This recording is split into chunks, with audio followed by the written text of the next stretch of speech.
Hello everyone, welcome back to our channel. तर आज या व्हिडिओमध्ये आपण class 9th standard maths 2 chapter number 5 याचा प्रॅक्टिस सेट 5 याचा प्रॉब्लेम सेट 5 हा बघणार आहोत. यापूर्वी आपण या चॅप्टरचे 5ही प्रॅक्टिस सेटला पूर्ण केलेलं आहे. ते जर तुम्ही बघितलं नसेल तर ते नक्की बघा, कारण की आपण 5ही प्रॅक्टिस सेटला एकदम डिटेलमध्ये सांगितलेलं आहे. प्रत्येक क्वेश्चन इच ना इच क्वेश्चन्सला आपण एक्सप्लेन केलेलं आहे. आणि आज आपण प्रॉब्लेम सेट बघणार आहोत. आणि व्हिडिओ स्टार्ट करण्यापूर्वी आपल्या चॅनलला जर तुम्ही सबस्क्राईब केलं नसेल तर सबस्क्राईब करा, कारण की असेच इन्फॉर्मेटिव्ह आणि क्वालिटेटिव्ह व्हिडिओ तुम्हाला बघण्यासाठी तुम्ही चॅनल नक्की सबस्क्राईब करा, लाईक करा आणि शेअर करा. तर पहिला क्वेश्चन बघूया आपण. तर पहिला क्वेश्चन आहे MCQ. Choose the correct alternative. आपल्याला चूज करायचं आहे. If all pairs of adjacent sides of a quadrilateral are congruent, then it is called as. Simple. तर ह्यांनी या MCQ मध्ये ते काय बोलतात, all pairs of adjacent sides are congruent.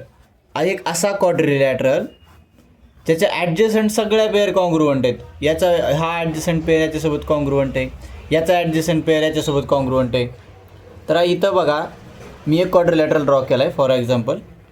आता याच्या दोन्ही ॲडजसंट साईड काय आहेत, कॉन्ग्रुअंट आहेत. या दोन ॲडजसंट साईड पण कॉन्ग्रुअंट आहेत, या दोन ॲडजसंट साईड पण कॉन्ग्रुअंट आहेत. हे मार्क केलेलं आहे मी, या दोन ॲडजसंट साईड पण कॉन्ग्रुअंट आहेत. तर याच्यापैकी असा कुठला क्वाड्रिलॅटरल आहे ज्याच्या अशा म्हणजेच ऑल ॲडजसंट साईड कॉन्ग्रुअंट येण्यासाठी पहिली गोष्ट तो क्वाड्रिलॅटरलच्या सगळ्या साईड्स इक्वल पाहिजे, तरच ॲडजसंट सगळ्या साईड काय येतील, कॉन्ग्रुअंट. ह्या ॲडजसंट दोन साईड कॉन्ग्रुअंट आहेत, ह्या ॲडजसंट कॉन्ग्रुअंट आहेत, ह्या ॲडजसंट साईड कॉन्ग्रुअंट आहेत. कधी असं होईल शक्य, जेव्हा ह्या क्वाड्रिलॅटरलच्या ऑल साईड्स काय असतील, इक्वल. आता जर आपण रेक्टँगल, पहिला ऑप्शन काय आहे, रेक्टँगल. तर रेक्टँगलला मी जर घेतलं तर ही साईड अशी आहे, ही साईड एवढी आहे, अपोजिट साईड्स इक्वल असतात. तर ह्या दोन ॲडजसंट साईड्स आहेत त्या कॉन्ग्रुअंट आहेत का, नाही आहेत. त्याच्यामुळं हा तर ऑप्शन नाही आहे. पॅरलोग्रामचं पण सेम केस आहे, त्याच्या पण अपोजिट साईड्स इक्वल असतात. ॲडजसंट साईड्स असतीलच असं नाही. तर ह्या दोन साईड इक्वल नाही आहेत ॲडजसंट, मग त्यामुळं हे पण ऑप्शन नाही आहे. आता ट्रपेझियम तर एक वेगळीच केस आहे. याच्यामध्ये काय असतं की अपोजिट साईड पॅरल असतात. आता या दोन तर इक्वल नाही आहेत ॲडजसंट. ऑल ॲडजसंट साईड कॉन्ग्रुअंट कुठल्या केसमध्ये, फक्त हा केसमध्ये. आणि हा रोम्बस, आणि हा ऑप्शन काय आहे, रोम्बसच्या ऑल साईड्स पण कशा असतात, इक्वल. त्याच्यामुळे ह्याच्या ऑल साईड्स इक्वल असल्यामुळे आणि ॲडजसंट साईड्स कशा आहेत, कॉन्ग्रुअंट आहेत. त्यामुळे हा ऑप्शन काय आहे, ऑप्शन डी आपलं करेक्ट आन्सर आहे. तर नेक्स्ट क्वेश्चन बघूया आपण. नेक्स्ट क्वेश्चनमध्ये आपल्याला असं म्हटलं की if the diagonal of a square is 12√2 centimetre, then perimeter of the square is. एक स्क्वेअर दिला आहे आपल्याला, त्या स्क्वेअरचा डायगोनलची लेंथ दिली आहे आपल्याला आणि त्या स्क्वेअरची पेरिमीटर काढायची आहे.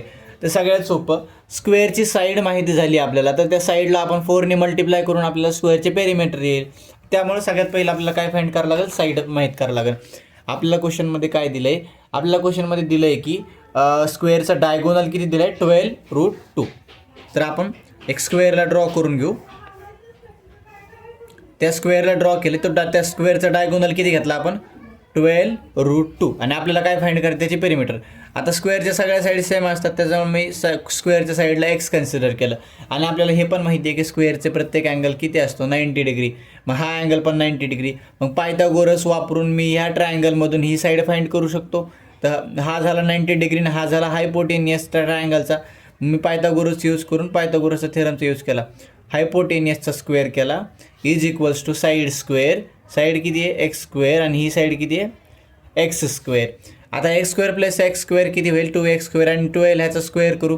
12चा स्क्वेअर किती, 144. √2चा स्क्वेअर किती, 2. नेक्स्ट, आता मी ह्या √2 हे 2 आणि हे 2 काय झालं, कॅन्सल झालं. आता नेक्स्ट 144 इज इक्वल्स टू काय राहिलं, एक्स स्क्वेअर. पण मला एक्स स्क्वेअर नाही पाहिजे, मला एक्स पाहिजे. त्याच्यामुळे मी स्क्वेअर रूट घेतलं. एक्स स्क्वेअरचं स्क्वेअर रूट एक्स आणि 144चं स्क्वेअर रूट काय आहे, 12.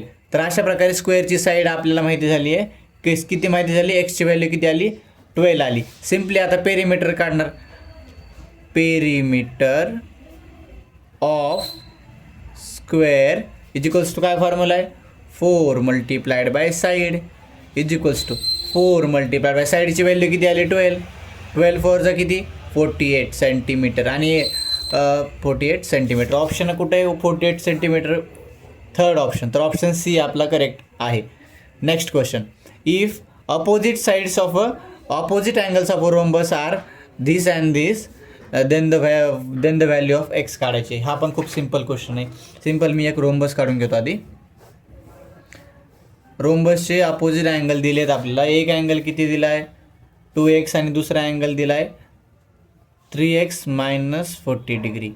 आता हा रोम्बस आहे. रोम्बसचे अपोजिट अँगल्स आपल्याला दिलेत आणि आपल्याला विचारलं आहे तर एक्सची व्हॅल्यू काय असेल हे आपल्याला विचारलं आहे क्वेश्चनमध्ये. तर सगळ्यात पहिलं रोम्बस हा एक पॅरलोग्रामच आहे आणि पॅरलोग्रामचे अपोजिट अँगल्स कसे असतात तर कॉन्ग्रुएंट असतात. मग रोम्बसचे अपोजिट अँगल पण कसे असणार कॉन्ग्रुएंट, कारण की रोम्बस एक पॅरलोग्राम आहे. कॉन्ग्रुएंट म्हणजेच रोम्बसच्या अपोजिट अँगल इक्वल आहेत. मग आपण मी लिहिणार हा अँगल आणि हा अँगल काय झाले इक्वल. मग मी असं म्हणू शकतो 2x is equals to 3x minus 40. Reason काय याचं opposite angles of rhombus are congruent. Next 2x is equals to 3x minus 40. आता मी 40ला इकडं आणतो आणि 2xला इकडे एक्सकडे शिफ्ट करतो. मायनस 40 इकडं आल्याच्या नंतर plus 40, 3x as it is plus 2x right साईडला गेल्याच्या नंतर काय होतील मायनस 2x. 3xमधून 2x गेले x आणि इकडे राहिली 40. अशा प्रकारे आपला एक्स किती आहे 40 डिग्री. तर आपल्या एक व्हॅल्यू एक्सची व्हॅल्यू ऑप्शन कुठला आहे ऑप्शन डीमध्ये सांगितलं की व्हॅल्यू 40 आहे. तर MCQ आपले झालेले आहेत. आता आपण जे क्वेश्चन्स आहेत त्याला बघणार आहोत. क्वेश्चनमध्ये पहिला क्वेश्चन काय आहे ते आपण मी इथं लिहिलेलं आहे. Adjacent sides of a rectangle are. रेक्टँगलचे ॲडजसंट साईड्स दिले आहेत. Adjacent sides of rectangle are 7 and 24 centimetre. रेक्टँगलचे ॲडजसंट साईड किती दिलेत 7 and 24. Then find the length of the diagonal. तर रेक्टँगलच्या डायगोनलची लेंथ काढायची. सगळ्यात पहिलं आपण रेक्टँगलचे डायग्राम ड्रॉ करूया.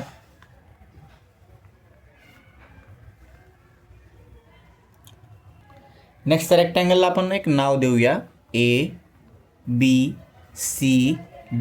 ओके. त्यांनी सांगितलं की ॲडजसंट साईड दिलेत. रेक्टँगलचे ॲडजसंट एक साईड 7 सेंटीमीटर आहे आणि एक साईड 24 सेंटीमीटर आहे. नेक्स्ट तर विचारले आपल्याला फाइंड द डायगोनल. मग हा जो डायगोनल आहे AC तो आपल्याला काय करायचा आहे फाइंड करायचा आहे. तर आपण लिहूया गिवनमध्ये आपण कन्सिडर करू let quadrilateral ABCD is a rectangle. हा एक रेक्टँगल आहे ते आपण कन्सिडर केलं आहे. नेक्स्ट मग आपल्याला माहिती दिली ॲडजसंट साईड AB किती आहे 7 सेंटीमीटर आहे आणि BC किती आहे तर 24 सेंटीमीटर आहे. नेक्स्ट आपल्याला फाइंड आउट काय करायचं आहे किती सिम्पल दिलं आहे त्यांनी की आपल्याला डायगोनल AC फाइंड करायचं आहे. नेक्स्ट याचं आपण सोल्युशन बघू. सोल्युशनमध्ये आपल्याला माहिती आहे की सिम्पली हा एक रेक्टँगल आहे. रेक्टँगलचे ऑल अँगल्स कसे असतात 90 डिग्री. तर मी म्हणू शकतो angle ABC is equals to 90 degree आहे. हा अँगल 90 डिग्री का बरं तर रेक्टँगलचे ऑल अँगल्स कसे असतात 90 डिग्री. तर मी इथं लिहिणार अँगल्स ऑफ रेक्टँगल. रिझन काय रेक्टँगलच्या ऑल अँगल्स काय असतात 90 डिग्री. नेक्स्ट मग हा अँगल 90 डिग्री आहे तर म्हणू शकतो मी या ट्रायंगलचा विचार केला तर पायथागोरस थेरमनी हे माहिती मग ही साईड मला निघणार आहे कारण की हे 90 डिग्रीच्या अपोजिट साईड हायपोटेनियस आहे. हायपोटेनियस इझिली निघेल. मग मी म्हणणार इन ट्रायंगल ABCमध्ये आपल्याला माहिती आहे हा अँगल 90 डिग्री. मग मी पायथागोरस थेरमचा यूज करू शकतो. पायथागोरस थेरम तर हायपोटेनियस काय आहे आपला AC is equals to side square plus side square. ह्या साईडचा स्क्वेअर प्लस ह्या साईडचा स्क्वेअर. आता ACचा स्क्वेअर AB किती आहे 7 त्याचा स्क्वेअर. BC किती आहे 24चा स्क्वेअर. 7चा स्क्वेअर किती 49. 24चा स्क्वेअर किती 576. ACचा स्क्वेअर 9 6 यांचे ॲडिशन करू 9 + 6 25 कॅरी आले 2. 4 + 7 11 + 2 11 + किती आलं कॅल्क्युलेशन आपलं 7 + 4 11 11 + 2 23. सॉरी आपलं कॅल्क्युलेशनमध्ये थोडं मिस्टेक झाली कारण की मी ॲड करताना इथं गडबडीमध्ये माझ्याकडून 2 ॲड इथं झालं कॅरीवर. 9 + 6 15 कॅरी आला 1. आता 4 + 7 किती 11 11 + 1 12 कॅरी आला 1. 5 + 1 625 सेंटीमीटर ACचा स्क्वेअर. आता नेक्स्ट आपण याचं काय काढू स्क्वेअर रूट काढू. आपल्याला AC स्क्वेअरचं स्क्वेअर रूट AC तर 625चं स्क्वेअर रूट किती आहे 25 आहे. इथं रिझन काय लिहिणार taking square root of both side.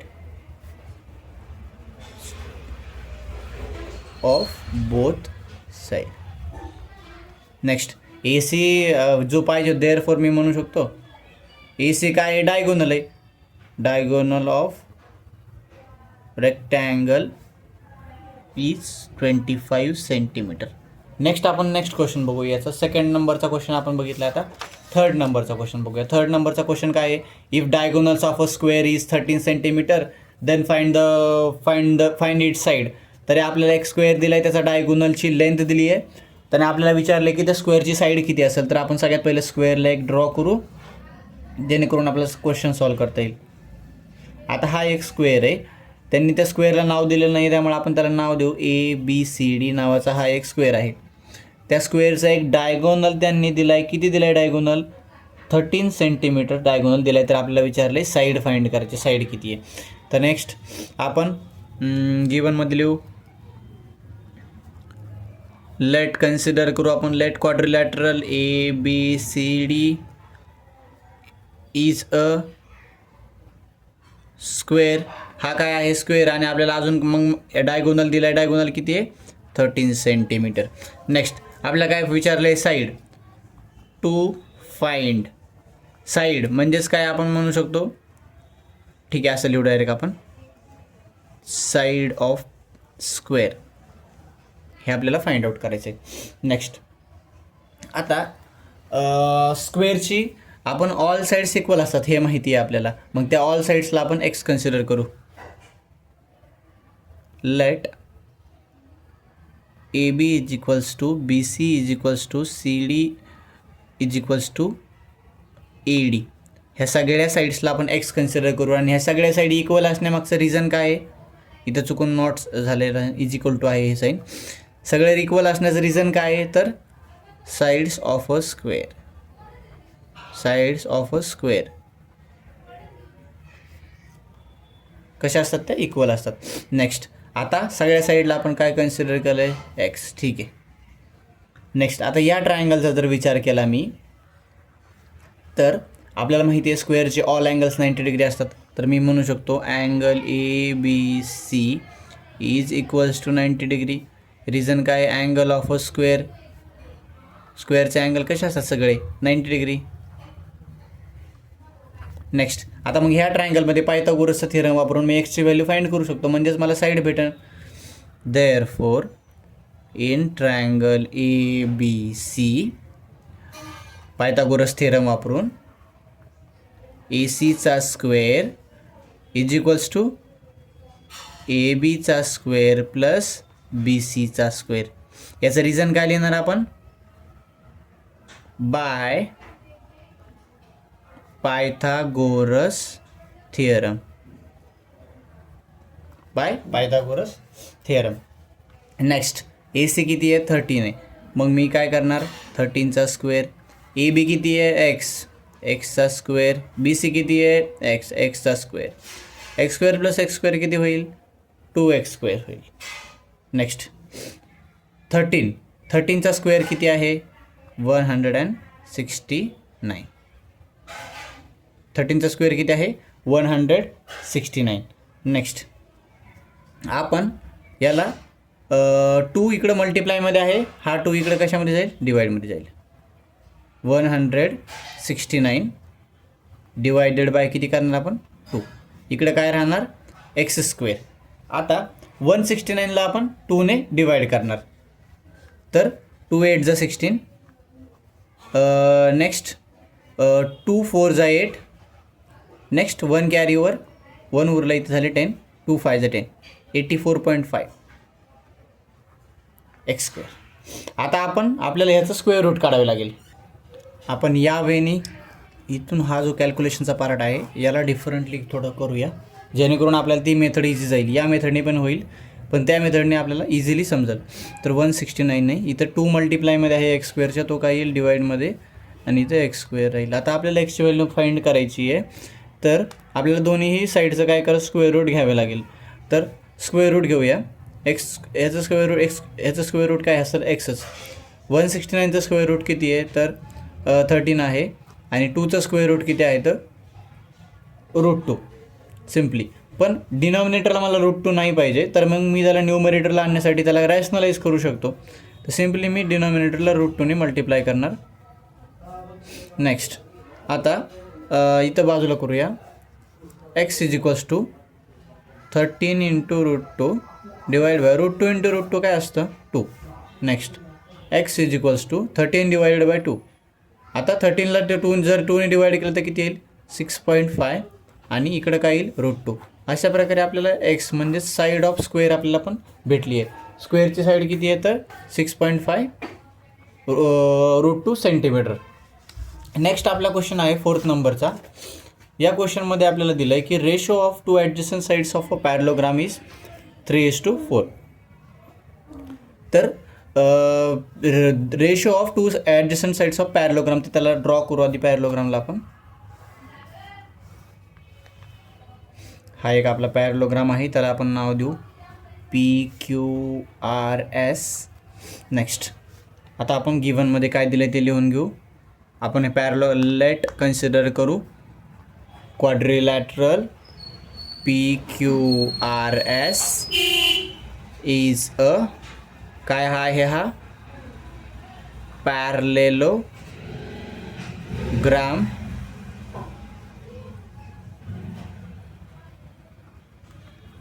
Next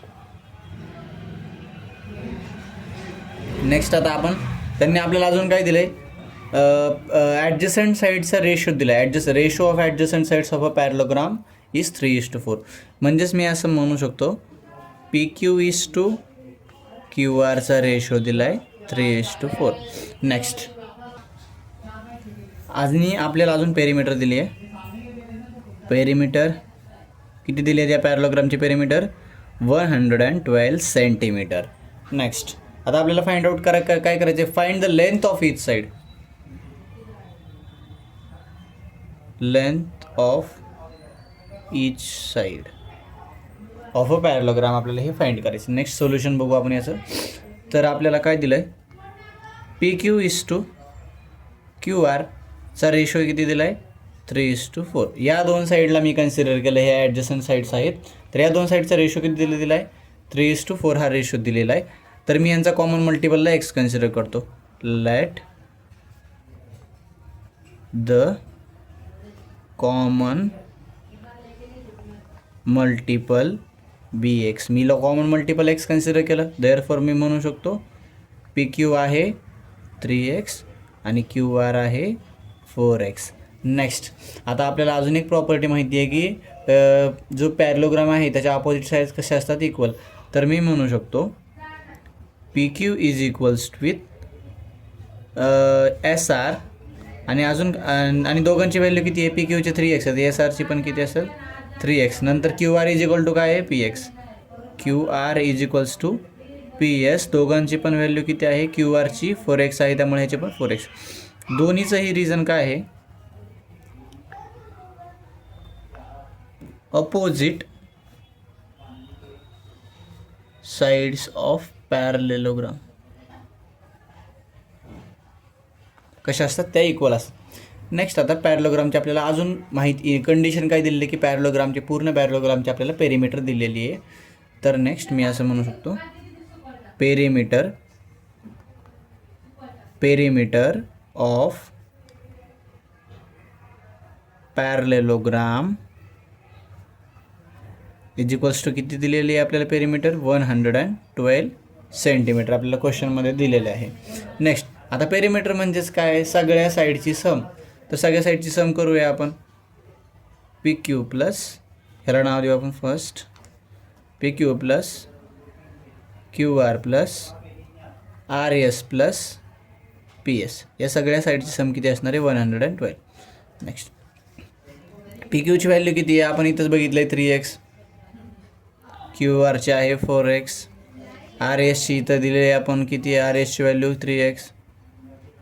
PSची किती आहे value 4x is equals to 112. हे सगळ्या व्हॅल्यू कुठून घेतलेत आपण 1मधून, त्यामुळे ह्याला काय म्हणणार आपण फ्रॉम फर्स्ट 1. नेक्स्ट हे सगळ्यांचे ॲडिशन करू 3x प्लस 4x 7x आणि हे 7x किती येतात होतात 14x is equals to 112. Next आता x is equals to 112 divided by किती 14 हे मल्टिप्लायमध्ये आहे ते डिवाईडमध्ये जाणार 14 1 जा 14, 14 8 जा 112. नेक्स्ट आपल्याला एक्सची व्हॅल्यू आलेली आहे. आता आपण ईच साईडची व्हॅल्यू फाइंड करून घेऊ. नेक्स्ट आता आपण लिहू, आपल्याला माहिती आहे पी क्यू साईड कशाच्या इक्वल आहे, एस आरच्या. मग मी म्हणू शकतो P Q is equals to S R is equals to किती व्हॅल्यू होती त्यांची 3x. तर मी 3x म्हणजेच 3x एक्सची जागी आता काय टाकणार 8 इज इक्वल्स टू 24 सेंटीमीटर. म्हणजे P Q is equal to म्हणजे ह्या दोन्ही साईडच्या अपोजिट साईडची व्हॅल्यू किती आली 24 centimetre. Similarly Q R is equals to P S, याला मी किती कन्सिडर केलं होतं 4x या साईडला. म्हणजेच 4 मल्टिप्लाइड बाय एक्सची व्हॅल्यू किती आली होती आपली 8 4 जा 32 सेंटीमीटर. म्हणजे या दोन साईडचा रेस जे ह्या दोन साईड पण किती आले 32 सेंटीमीटर.